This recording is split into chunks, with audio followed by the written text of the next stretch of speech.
નમસ્કાર મિત્રો, સ્વાગત છે અત્યારના તાજા તેમજ દેશ દુનિયાના નાના મોટા સમાચારોમાં।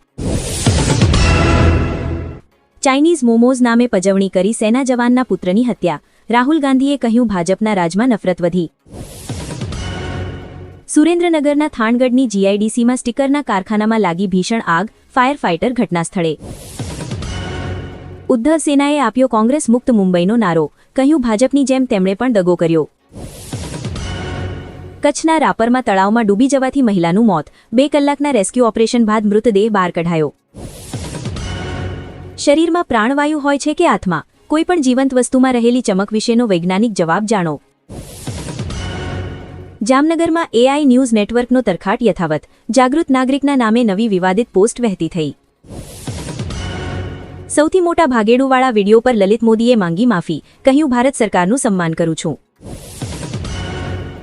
8 છગ્ગા 15 ચોગ્ગા, રાજકોટમાં ધ્રુવ જુરેલની તોફાની સદી, ટી20 વર્લ્ડ કપ ટીમમાં ચાન્સ નથી મળ્યો। ઈજાને કારણે ન્યૂઝીલેન્ડના સ્ટાર ક્રિકેટરે અચાનક લીધો સંન્યાસ, 13 વર્ષ લાંબા કરિયરનો અંત। ચાંદીમાં મોટી ઉથલપાથલ, 2.5 લાખને સ્પર્શ્યા બાદ એક ઝાટકે ₹21,000થી વધુનો કડાકો।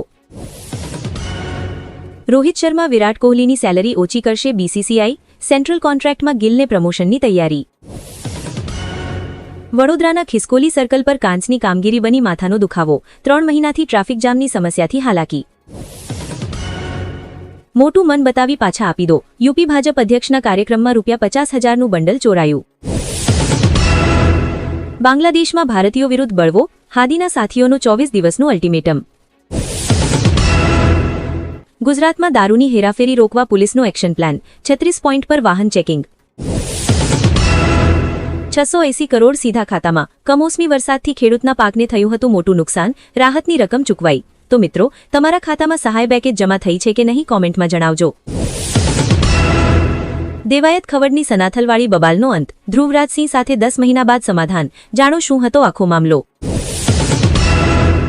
હવામાન નિષ્ણાત અંબાલાલ પટેલે ગુજરાતના હવામાન અંગેની આગાહી કરી છે। તેમણે જાન્યુઆરી 2026 માટેનું પૂર્વાનુમાન કર્યું છે, જેમાં તેમણે જણાવ્યું છે કે ઉત્તરીય પર્વતીય પ્રદેશોમાં હિમવર્ષા અને પવનના તોફાનો રહેવાની શક્યતાઓ રહેશે। 8 ડિગ્રી તાપમાન રહેવાની શક્યતાઓ રહેશે। આ સાથે ઉત્તર ગુજરાત સૌરાષ્ટ્રમાં કાતિલ ઠંડીને વેગ મળશે।